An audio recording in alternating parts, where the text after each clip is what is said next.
All right, let's see if it's better now. Yeah, perfect. So welcome to today's webinar, Project Management on the Construction Site with BIM 360. I am Kenneth Steg Mortensen, and with me today is Morten Strandgaard, also from NTI, and we have the pleasure of having Palle Bisgaard helping us with the presentation today. Welcome, Palle. Yes, thank you. Hello, everybody. Thank you, Kenneth. So I'll just go through the agenda. We'll have some practical information. There will be a short introduction to today's webinar. After that, Morten and Palle will go through the demonstration of the functionalities and workflows that we have chosen to show today in BIM 360.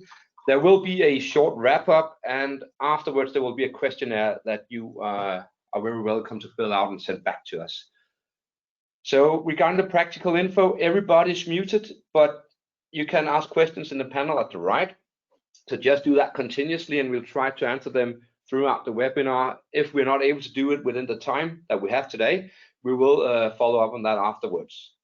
So the webinar is being recorded, and you will also be able to find it in the events page on our local website.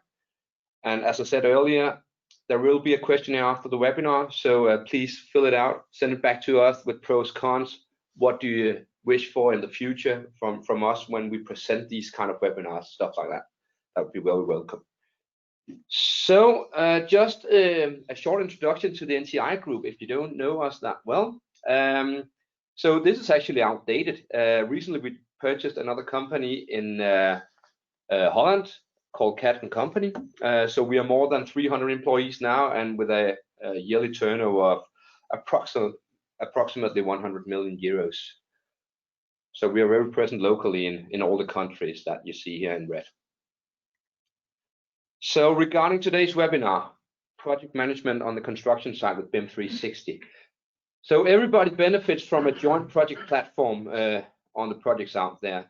So the fact is that what BIM 360 can do for you is actually make sure that you work from the same data and same information. So you have the same point of view out there, which has a major impact on fewer conflicts and so to speak.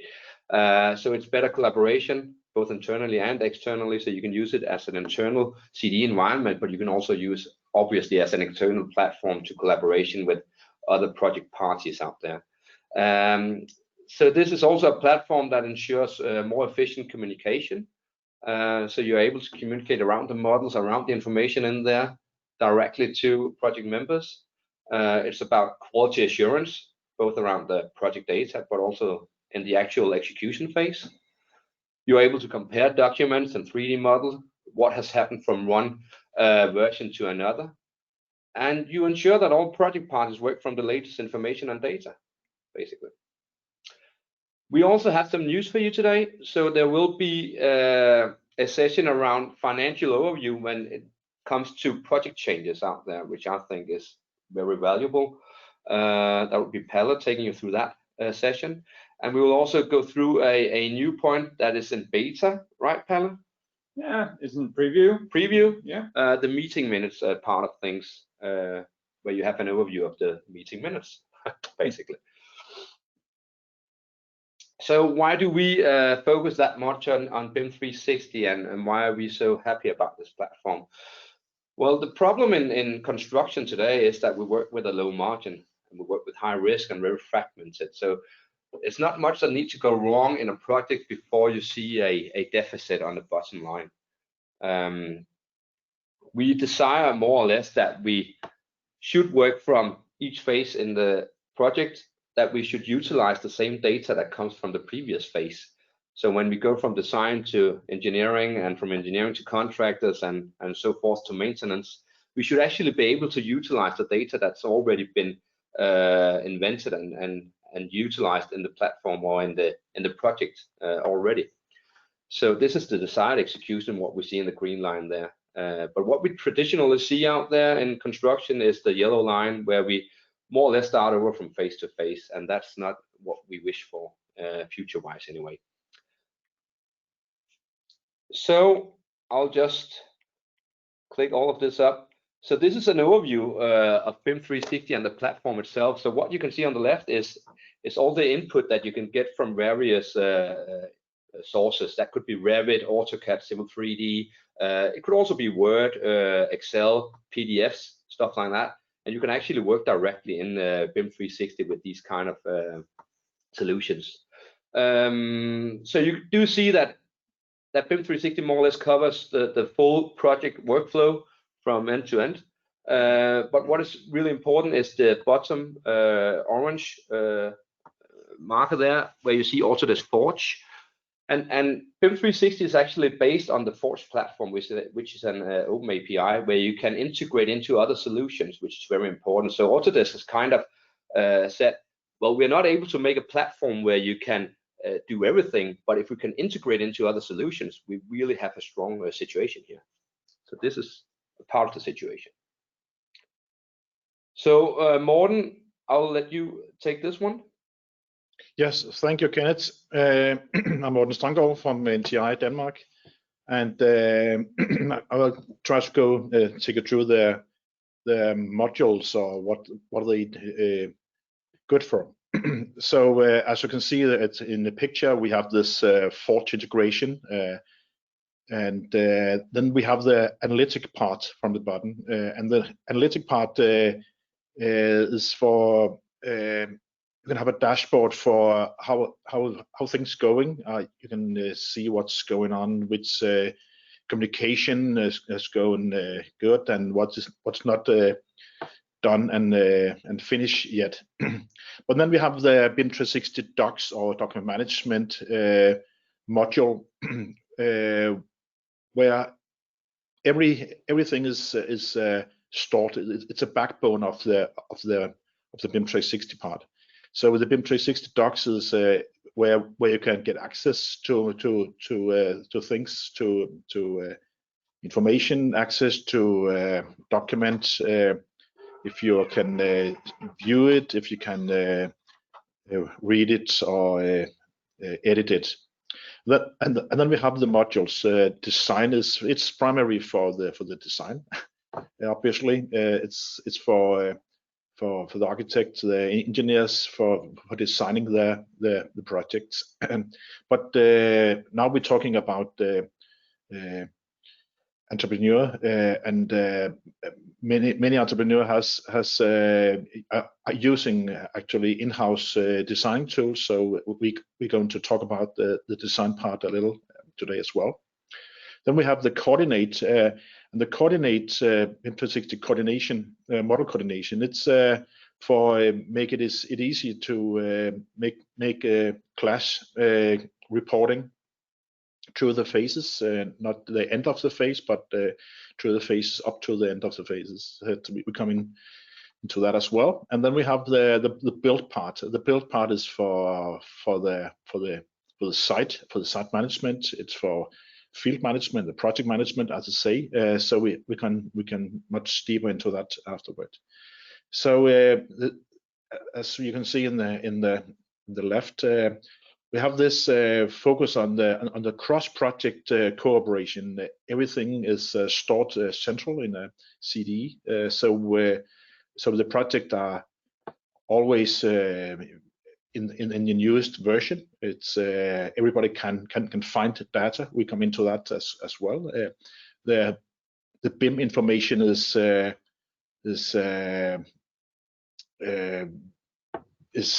do you call it? Published for everybody in the design team, so everybody can find information, the right information. You don't need to be a Revit specialist to get this access. And then we have the access control, the very wise in that one, and we have the document management part, the versioning. You can see the difference between some versions, so you always have the overview of what's going on in the project. And then we have the collision control in the cloud, the concurrency, and all that. We come much more into this later. Yes, this is just short of the as we are in now. The application in BIM 360 have a lot of modules, and some of them we are going to look into, and some of them we just talk about a little. So we start with the document management part because this is the backbone, as I said. And this is here we can share documents with other parties, other teams, if you like. So sort of just document sharing, you can have a communication. You can communicate if there's something wrong, if there's something somebody else need to look into. And so it's a kind of a project web, but much more than that. Because here we are actually working internally. When I say that, it's mean that you shouldn't work on your own hard drive or your own server. There's no need for that. You should store everybody. Everybody should use the CD, the common data environment directly. So every internal work could be done in here. So you have the internal part and an external part. So when you're done with the external design, then you can put it on display for the rest of the teams. And in part of this flow, we have this QA workflow. So here we can secure that it's a right solution that we share with the other parties. This was just short for the document management part. When we are sharing and using this document management part, we have this ability to view the 2D models. We can view the 3D models as well maybe on your phone or maybe on your iPads or maybe on your desktop. So you can do a lot of stuff in here, and you can have a lot of information about the BIM model, and that's what I'm talking about. You are getting access to the BIM model for everybody in the team. I'm going to show this in a bit. When we're talking about the file format, actually you can work on almost every file format you like, and a large portion of this file can be viewed directly in the docs. All these formats are viewable, plus you can work on view on Microsoft Office document as well. And these documents here I have set in, for example, are the most used documents, I think, in the building area. The AutoCAD file, the Revit file, the IFC, the MicroStation, the Naviswork, and the PDF file. It's correct me if I'm wrong, but I see it as the most viewed and used format in the market. So just to have a little chat with you, I have just I like to know who you are, so I have make a quick poll. So if you like to participate, you can just select what kind of business you are working with. Are you architect? Are you a consultant engineer? Or are you an entrepreneur? You know, this webinar is especially for entrepreneur, but we are going to cover a lot of stuff from BIM 360. So definitely there's a lot for everybody. So I'd just like to press the button you are most familiar with. I think we just need 1 second, and then I close the voting. Okay, I think 60% of you has voted, so I just close it and share it just for everybody to see it. And yes, we are actually definitely more consulting engineer and architects in this forum than entrepreneur, but it's nice to have you here. So I'm going back to the presentation. Thank you for the voting. So if we go back to the focus on this one, I will go into the document management. I can see I have made a little mistake here. I should have put this in English. So I could do this in a minute. Then I can explain. It's pretty easy to change the language. You can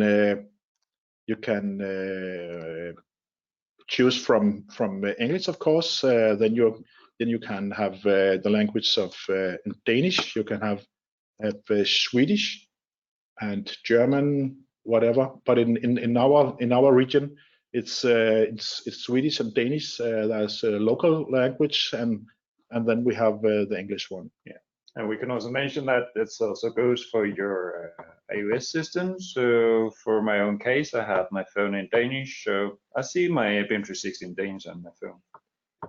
Yes, so you can actually switch between this, but a lot of your configuration in the build part is actually configured in your own language, so you can decide if you have your questions and your schedules, you can have that in your own language. But all the button and the what do you call it, systems are in the language I just have chosen. So now it's in English, just to make it confused for everybody. Here we got this is a Danish setup for the folder structure. I go into the architecture part. I have an engineer and so on. Just for example, I have this document down here. If I drop this, I have this 3D model. I have some 2D models as well. I have some sheets. You can see that, and all this comes from just putting actually one model in here. It's the same file I uploaded, and then all these documents come automatically published in this area. So I don't need to make any PDFs. Actually, I can use it as a drawing and view publication tool. I can see this. These have status. These are approved. I can use them on the site. They are approved to use. But if they are not approved, I can take them through a review process and then make them approved as well. I can have an overview of all the documents. I can see there are some markups, some issues around this, some RFI. But I think I go back to the tile overview. I can see the documents in here. So I just go in one of these, the plan area. You can see this area. I can see that if I click a window, actually it's not a PDF. I have all information from the Revit part. If I like that, I can look at the wall. I see specific information about the wall. So this is what I mean with I published and I give all the information from the BIM data environment to show it up here in the viewer. So when I'm in here, I can use I can measure. I can make some hyperlinks. I can see models between this. So if I just press this door, I can see where's the door placed in the 3D environment. I can do it vice versa. So this is I think it's very easy environment. I can actually put a pin down here in the foyer. So if I do that, it take me directly into the 3D view of this building. So I can shift in here. I could change my level. I can see there's some issues down here with the basement, but I can walk around, and I haven't installed anything in my computer. It's just a Chrome in this place. I can use Internet Explorer, whatever. So it's no need for any special drive or anything. just for example. So this is actually for this part. If I go into directly into this 3D version, I can see exactly the same. I can see there's some issues down here. I can click on this one. I can see there's an issue. Basic roof. It's for assigned to the engineer. Some data it need to be fixed. So this is what I mean about having communication around the 3D model. So we can make some issues. We can make some questions around the model. This is another question down here. This is actually answered. So that's why it's blue. So when I make a question down here, it's answered. I can see there's maybe attach some document, maybe some picture from my phone. I can see what's going on, who did start it. Maybe there's some issue around it, some communication. I can see all the activity way back from this one. So in this document, I have these issues or snacks, I would call it, down here. So this is something I can use it from. If there are some markups, I can see the markups down here. It's remember the place and the cut down, so I can find the markups and then have attachment or comment these as well. So this is the part of the viewer. Of course, over here I can have this a lot of markups tools with, I don't know, text and revision down here. If I like that, I can have some measurements as well from this one to this one. Maybe it's important for me to know this one, and I can save this as a private one for just me to see it, so I can get back to my office and fix it when I come home, or I could make it publish and then save it for everybody, and everybody can see this markup. So this is very, very simple, I think, and I like to show it in a little later in iPad, so we can see how it's working over there as well. So this is a part with the document management. If we go back to the PowerPoint, comment? Yeah, Morten, you said this is like a CDE. Yes, it is. Yeah, can you see all the activities that you have been doing? Yes, a project manager, or you know about the history or the version, the versioning. You are looking into versioning. Yes, of course I can see that, but actually I can see it here. But of course, I think that what you're meaning is about this one. Yeah, actually. So if you have this version history, I can see from the start. I have version 1. I have version 6 of this. If I take one of the ventilation part, I know that what you mean, but I can see that this part in here, I can go in and have this.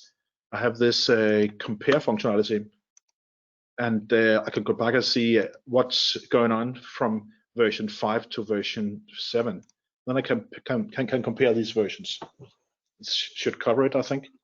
If there's anything modified between this document, these versions from 5 to 7, I can see there's nothing added, nothing removed, or there's actually 116 part modified, and I can see it's highlighted in here in yellow, the nice easy yellow part.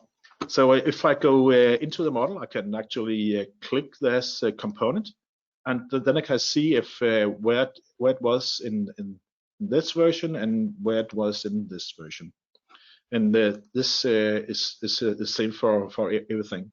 Actually, I can see for this pipe, I can see there's some change on the parameters as well. So I can see there's a pressure drop, and this one is changed. So it is very important to have this information about the what has been going on in the file from last time I got information from this.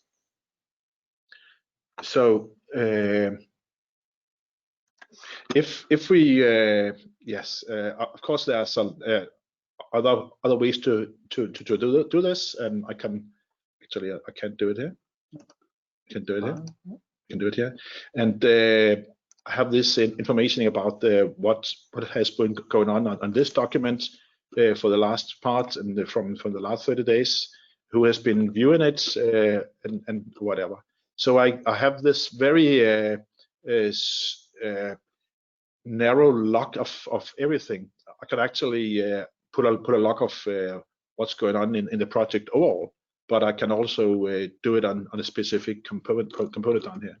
So I can prove that I have viewed the document the 17th of January, and so it's very difficult for me to say that I haven't seen the document. I actually seen the documents a lot, so I should be aware of what is look at. So I'd like to go back to the presentation again. Thank you for the comment. If we go into this design project, it's actually in part Danish. So the design part is, of course, for the design team to handle this. But if you are working with Revit, it's very good for working with Revit, because you are working directly in the team in the web. So it's very fast and very it gives you a very good overview of working together. And if you are working in other things that Revit, for instance, in working with IFC files, you can use design as well, because it's actually part of the design now. It's kind of new.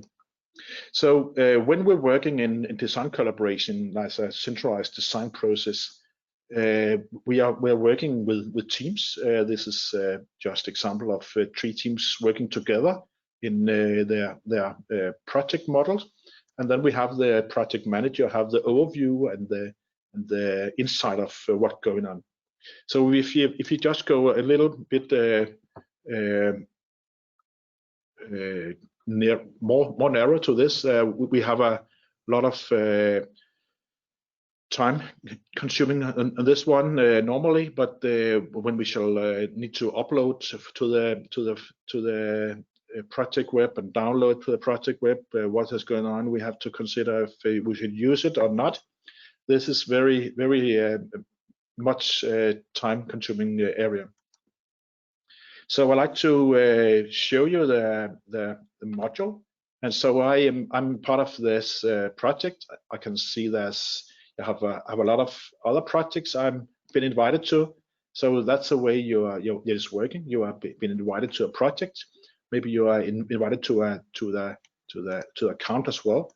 But I'm invited to this project, and in this project I have access to the document management, to project management, block cost management, design collaboration. But what is going to show you now? It's design collaboration. And actually, you are working from normally you're working from Revit, so you're publishing and working directly on this common data environment in the Revit part. You can see here now I'm logged in as an architect, so you can see all my data drops, all my upload for the teams are up here, all these dots. I can see the rest of the project teams. I can see the electrical engineer or the HVAC or whatever. So I can see that they have been dropping some documents as well for me to link in my project. So the process is that I update from my central file to this project, and then I make a new data drop for the other guys, and then I can when they have done the same, it's a bubble up here, and then I can choose to take this and put it into my project. So if I change my focus, now I'm a structural engineer. I'm a project manager, so I can change between these if I like. So I like to, as a structural engineer, to have this. Actually, I have done this just before. I like to have this model as a link, so I can see the changes from last time and to this model. And then I can see what's has been going on. There's some structural going on down in the basement, so it could be very important for me as a structural engineer. It's just say in the version various changes. It's very informative. So I have this opportunity to exactly see what has been changed since last time. I can actually see this has been attached to the wall between this and this one. So I can see there's been some very important change for me to act on. So the basement walls down here has been changed quite dramatically. So it's a very nice and very easy way to understand what has been going on between this version. So if I like to have this version as my link model in my project, I just say consume, and it will relink my project with the newest architecture file down in my structural file. It's pretty easy. So now I can use it as a designer. So the process is that I can have a control if I like to publish everything to the rest of the teams, and I have a control when if I like to purchase or take in advance of the other teams' new links as well. But I'm in control both ways. So if I go into the architect model again and see the project model, I can see what's going on here. I have some issues with some point I can see, but I can actually communicate that to the landscaper. Later on, I can see there's some components.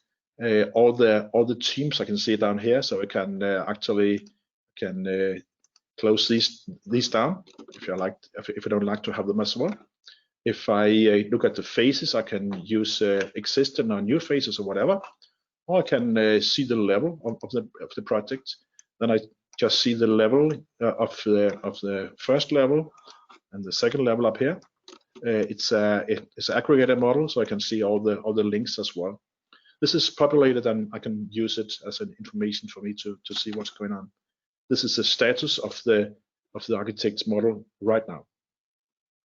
So this is the way to work. I think both with the Revit model and the IFC models, if we are working with this one. So let me go back to the PowerPoints. The reason why we are working with this design collaboration is very easy to collaborate between Revit users and actually users working with IFC as well. We have a full understanding of the project development. And Civil 3D. And Civil 3D, yes. I forgot that again. Sorry, Civil 3D guys. Actually, Civil 3D is part of the design process as well. Yeah. We have full control of the link of the reference materials, and we have all backups saved. We can have totally overview of this one. So it's very easy. We don't need any technical issues with local servers and data speed and nothing. It's you just need a connection to the internet, then you are up and running, and it's actually pretty fast working with this one. So let me take you to the next part about the BIM 360 coordinates. Coordinate is a pretty fast and easy way to make collision detection around your models.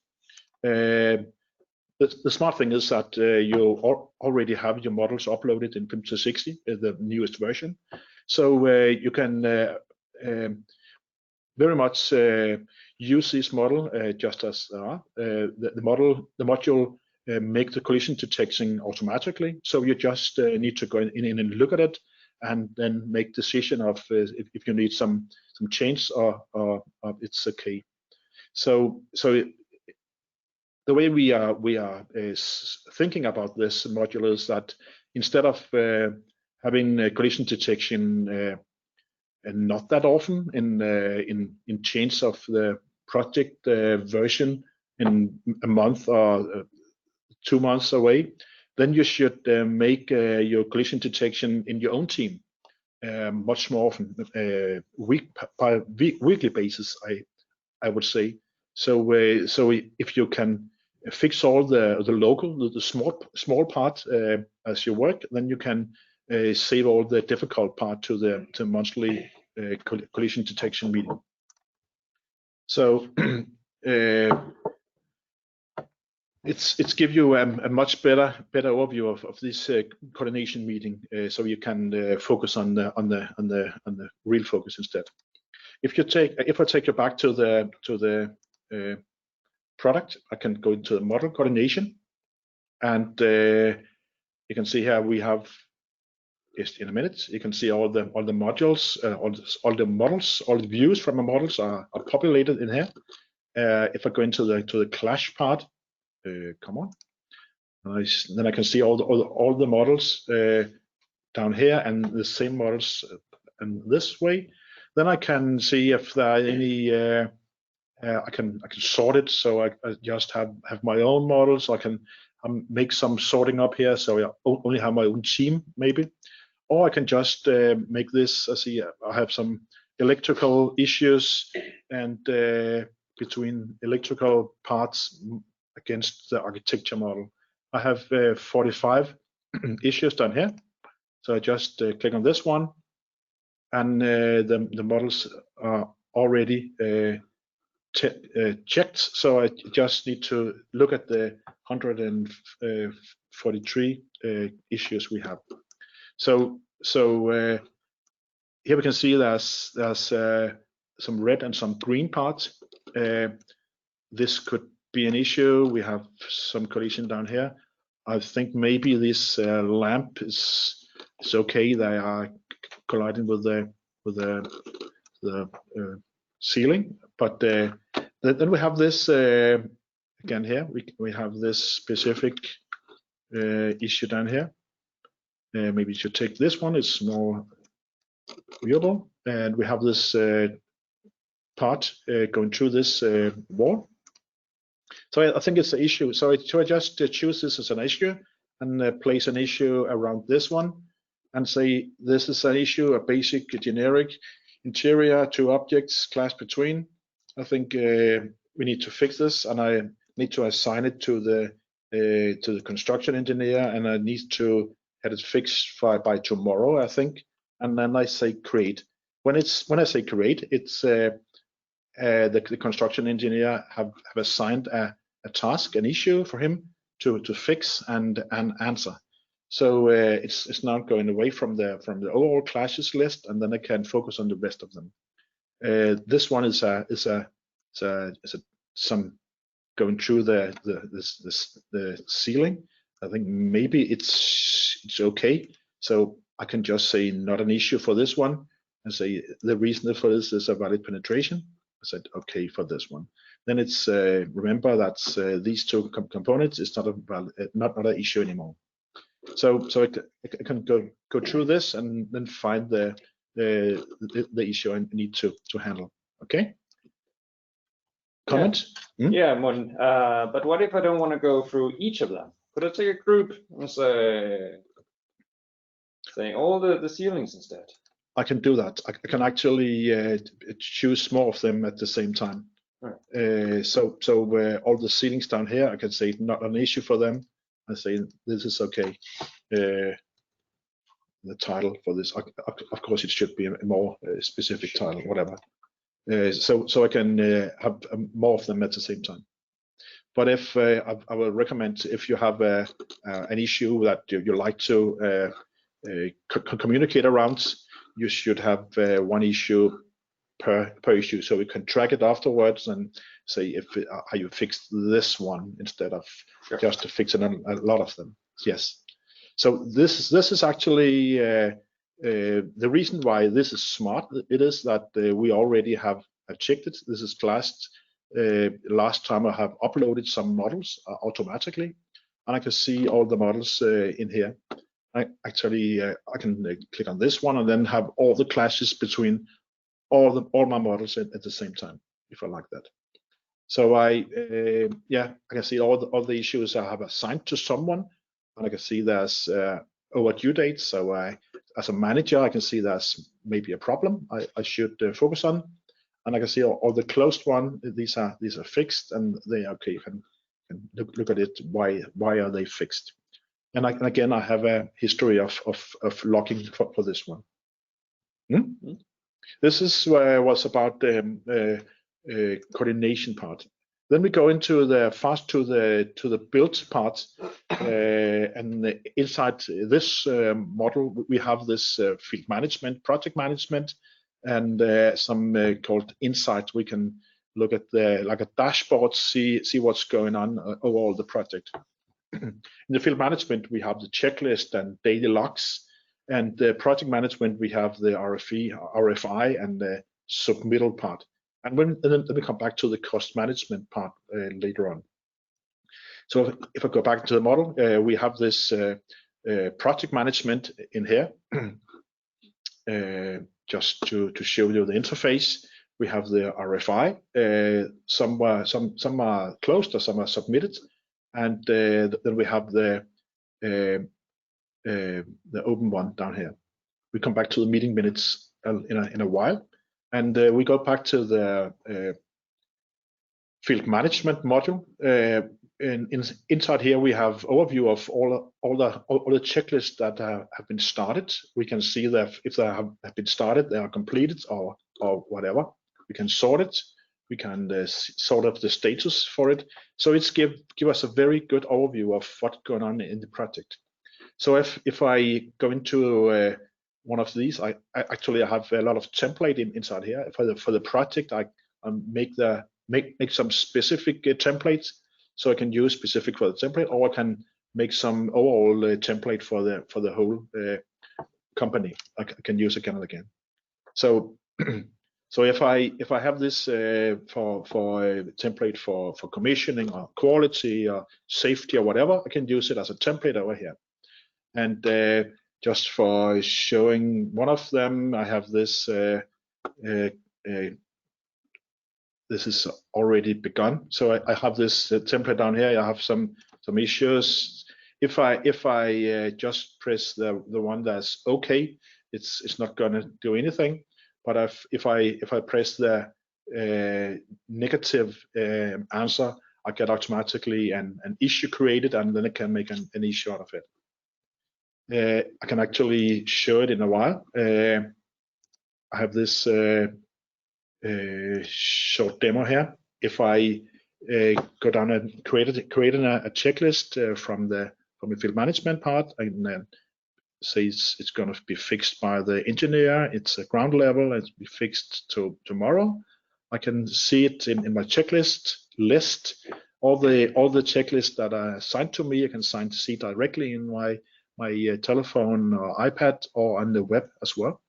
So I can set it up so I only can see the issues, checklist that are assigned to me. So here it's a negative, and when I make a negative answer, I have automatically making an issue. So I can see the issue. I need to fill out the issue.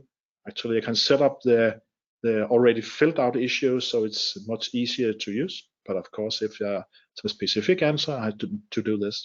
I can have a picture of the problem. I can do markup, so it's very informative. So I can have this.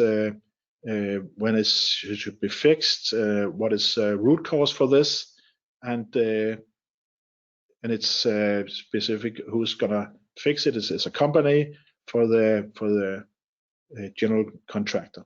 And the rest of the checklist is okay. I just said yes. I said yes for this one, and if there maybe I should have a photo of this. It's okay. It's seems okay. This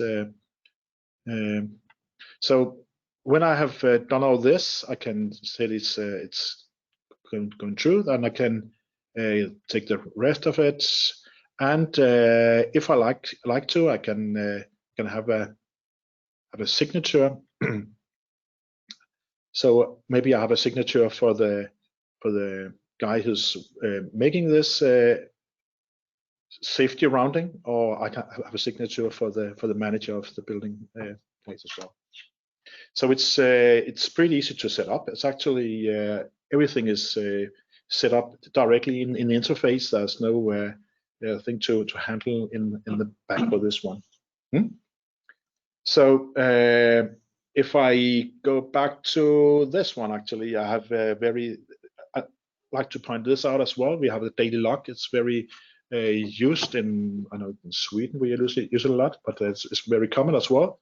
We have this ability to create this daily log for the site. Say who's what labor are we having on the site today? What is the weather? Maybe some photos on the daily site. And when we publish this daily log, it's not editable, and it's logged for the history to keeping. So this is a part of the field management, and I think maybe we should go into the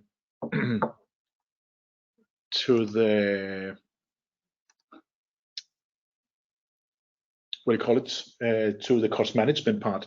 The cost management part is also a part of this one, but I like to give the word to Palle and the PowerPoint for this one. Thank you, Morten. Thank you for a good presentation. Always a pleasure. Thank you. Yeah, I'll try to tell you firstly about what is cost management. Cost management is very different from cost estimating. For us, cost estimating is where you put your pricing on your model. Cost management is when you don't follow the plan. So cost management is a very flexible tool. You can organize it pretty much all the way through to set it up for what you like to see it as. It's a place where we control our budgets, our contracts, and we link those together. So we can see where in our budget is that we make money, from which contracts are we losing, winning, all the way through. And that's a quite easy task to do. You can done that so many other places. But the case where that your plan doesn't work, so that you have these unplanned tasks, what you then do? In cost management, we're handling the 5 prices. The first is the one that you think is what the price of the task would be. We're handling the price account from your subcontractor. We can add prices for you so that you have maybe risk or administration to the task, planning, what cost you put on it, and we send it up for the owner and say, Mr. Owner or the owner, we have an unforeseen issue. We need to have a payment for this. Hopefully you get approval back from the owner, and we change the contract for the subcontractor and say this would be the final. All these information is leading back to the budget, that leading to the contract, that leading to the payment application. So when we start doing the work, and that's the new thing now, that we have the payment application where we can see how much work we've done for a period and how much is done for left of our budget. So let's try to go fastly through it. It's very flexible the way we build it up. So you see, we build it up in the coding. So we implement your cost coding from your own systems. So we build it up and we can use this for sorting and ordering when we get into the budgets. As well with the contracts, we link the contractors to the contracts so we can see we always know we send the right information to the right people. We don't have these manual processes that you might always have today with your emailing systems. We have a detailed overview of the potential change order. We are linking the task to it so we can see what is the cost to it. So the overall, the potential change order normally leads to a lot of small identified tasks. So we're looking at the prices, connecting to the budget for each of them. So always lead back to the budget so we can follow the overview. We have the change order process where we're adding just our templates and say who would get this change order, save it out, and the document is generated automatically. With the financial markup, we have the potential to add the information that the markups that you say we have in the company. So that could be risk, admin, planning, stuff like that. We can put it up in a certain way as you need it, and we make it sure that your project is running with the same markups through the whole project. It's not a manual task anymore.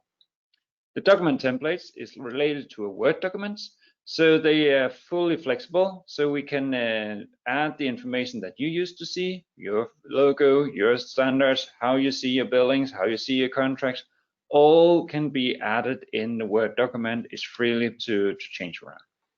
We have fundamental forecasting, so we can add information to the overall budget. We can move posts in the budgets between budget posts, but we always keep track on the original budget. Then we have the payment application. The payment application is where, I say, we're looking at the month or the week, how much of the contract have been doing, how much is left to be done, and how is have the approval from the subcontractor. They can emailing back with an Excel sheet and say these are the information that we think we have part of the project we have done. So we can link that to the budget payment application. So we make sure what has been sent to the building owner is actually what has been built out on the construction site. So we have the reference between those two.